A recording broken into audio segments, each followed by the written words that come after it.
রাতে ঘুমোতে পারবে? কি বলছেন উনি এসব? আর আপনিই বা কে? দুর্ভাগা অসহায় এক মেয়ের বোন আমি বৌদি। দাদার কাছে ছুটে এসেছি দিদিরকে বাঁচাতে। আমি যে কাল তোমাকে বুঝিয়ে গেলাম, তারপরেও এভাবে পালিয়ে যেতে লজ্জা করছে না সনাতন দা? এক মিনিট, আমাকে একটু ব্যাপারটাকে বুঝিয়ে বলবে? সনাতন মানে কি সেই সনাতন যার জন্য কোর্টের সবাই অপেক্ষা করছে? হ্যাঁ, উনি সেই সনাতন যার জন্য কোর্টে সবাই অপেক্ষা করছে। আর উনি পালিয়ে যাচ্ছেন। কেন পালিয়ে যাচ্ছেন জানো বৌদি? এই দেখো। আরে চিকিৎসার খরচ কম নাকি? এতগুলো টাকা নিজের পায়ে হেঁটে চলে এসছে। সাদা লক্ষ্মী পায়ে ঠেলতে নেই, একটা ছোট কাজ করতে হবে। জ্যোতিকা দাসের কেসে উইটনেস হয়েছিল, যা দেখেছেন সবটা ভুলে যান। মানে আপনার বয়ান বদলে দিতে হবে। এসব কি করেছো তুমি? তুমি এটা ভিডিও করেছো? দাদা ডাক্তার সম্মান করি বলে এই ভিডিওটা এখনো কোর্টে জমা দিইনি, কিন্তু জ্যোতিকা দিকে বাঁচাতে যদি এই ভিডিওটা জমা দিতে হয় আমি দেব। মিথ্যে সাক্ষী দেওয়ার জন্য তুমি টাকা নিয়েছো সনাতন দা। এটা যদি প্রমাণিত হয় পুলিশ কিন্তু তোমাকেও ছেড়ে কথা বলবে না। ছি ছি, এতটা নিচে নেমে গেছো তুমি? এভাবে টাকা জোগাড় করে তুমি আমার চিকিৎসা করাচ্ছ, আর সেই চিকিৎসা আমি বাঁচবো? সে জ্যোতি, এক্ষুনি আদালতে গিয়ে সত্যিটা বলো। আমায় ওরা মেরে ফেলবে। কিচ্ছু হবে না তোমাদের, আমি কথা দিচ্ছি। আর দেরি করো না সনাতন দা। Objection your honour. এই সাক্ষী সাজানো মিথ্যে কথা বলছে। আপনি কি মিথ্যে কথা বলছেন? আমি মিথ্যে বলছি না স্যার, বরং আমাদের ম্যানেজার সাহেব এবং রিসেপশনিস্ট যে মিথ্যে বলেছে ঠিক সেইভাবে আমাকেও মিথ্যে বলতে বলা হয়েছিল স্যার। তার জন্য টাকাও দেওয়া হয়েছিল। ওয়েট আ মিনিট, এক সেকেন্ড। কি বললেন আপনি এক্ষুনি? আপনার ম্যানেজার, রিসেপশনিস্ট এবং বাকি যারা স্টাফ এসছে মানে কোর্টে সাক্ষী দিতে, তারা সবাই মিথ্যে কথা বলেছে? Yes sir. Point to be noted your honour, এখানে যারা যারা এসে সাক্ষী দিয়ে গেছে ফর অ্যাডভোকেট রঘু রায়, সবাই মিথ্যে কথা বলেছে অ্যাকর্ডিং টু সনাতন ভূঁইয়া। এবং এই কথাটাই আমার মক্কেল বারবার চিৎকার করে করে আদালতকে বলার চেষ্টা করছে। উনি যে মিথ্যে বলছেন না তার প্রমাণ দিতে বলা হোক ইওর অনার। এত বড় মিথ্যে কথা কোর্টে দাঁড়িয়ে মেনে নেওয়া যায় না। আমি গীতা ছুঁয়ে মিথ্যে কথা বলবো না স্যার। এই উকিলবাবু আমাকে সাক্ষী দিতে বলেছিলেন, আমি রাজিও হয়েছিলাম, কিন্তু ওই রঘু রায়ের লোক আমাকে টাকা দিয়েছিল। Lies your honour, all lies.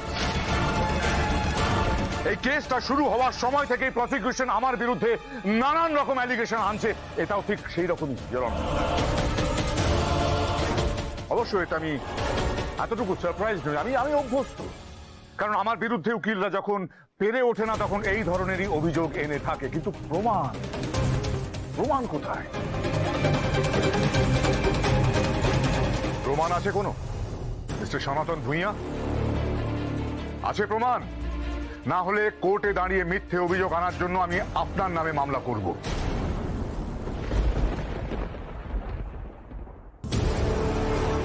উনি তো আমাকে টাকা দিয়েছিলেন। আমার স্ত্রী স্যার খুব অসুস্থ, আমি স্যার খুব গরিব মানুষ, তাই টাকাটা নিয়েছিলাম। আমি সমস্ত টাকা ফেরত দিয়ে দেবো স্যার, সমস্ত টাকা ফেরত দিয়ে দেবো। আপনার এই সেন্টিমেন্টাল কথাবার্তাগুলো কোর্টে একেবারে অচল সনাতন বাবু। হয় আপনি প্রমাণ দিন, তা না হলে বয়ান ফেরত নিন। বলুন যে কথাগুলো আপনি বলছেন কোর্টে দাঁড়িয়ে সেগুলো মিথ্যে বানানো। কি হলো বলুন? Objection your honour. উনি কোর্টে দাঁড়িয়ে সাক্ষীকে বয়ান ফিরিয়ে নেওয়ার চাপ দিতে পারেন না। সাক্ষী নিজের মুখে স্বীকার করছেন যে উনি টাকা নিয়েছেন। ওনার বয়ানের আর কোনো গ্রহণযোগ্যতা থাকে? উল্টে তো ওনার বিরুদ্ধেই কেস করা আছে প্রমাণ। ওর কারেকশনাল হোম থেকে বেরিয়ে সমাজের মূল স্রোতে ফেরা কতটা কঠিন এটা আমরা সবাই জানি ইওর অনার। একটি নির্দোষ মানুষ আর কত অত্যাচার সহ্য করবে, এর বিচার করুক মহামান্য আদালত।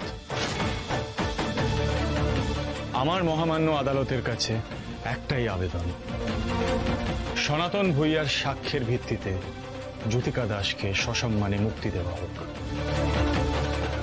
এবং সানি মালহোত্রাকে যুথিকা দাসের মানহানি, শারীরিক এবং মানসিক নির্যাতন সহ একাধিক অভিযোগে দোষী সাব্যস্ত করা হোক।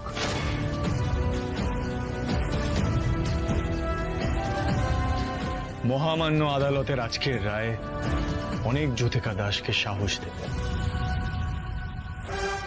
যারা সৎ পথে থেকে শির দ্বারা সোজা রেখে সমাজে নিজেদের প্রতিষ্ঠা করার লড়াই লড়ে যাচ্ছে। Thank you, I rest my case here.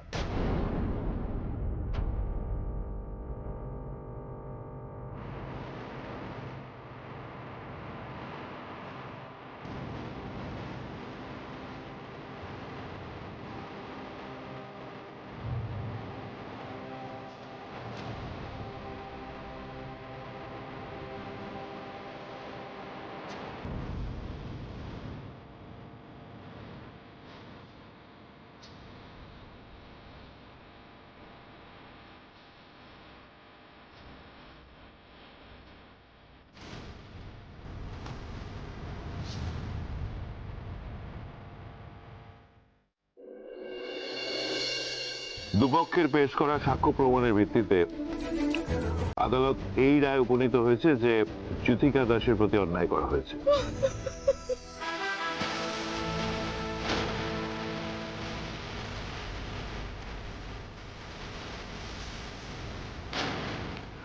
এবং সানি মালহোত্রার বিরুদ্ধে ওঠা সমস্ত অভিযোগ সত্য প্রমাণিত হয়েছে।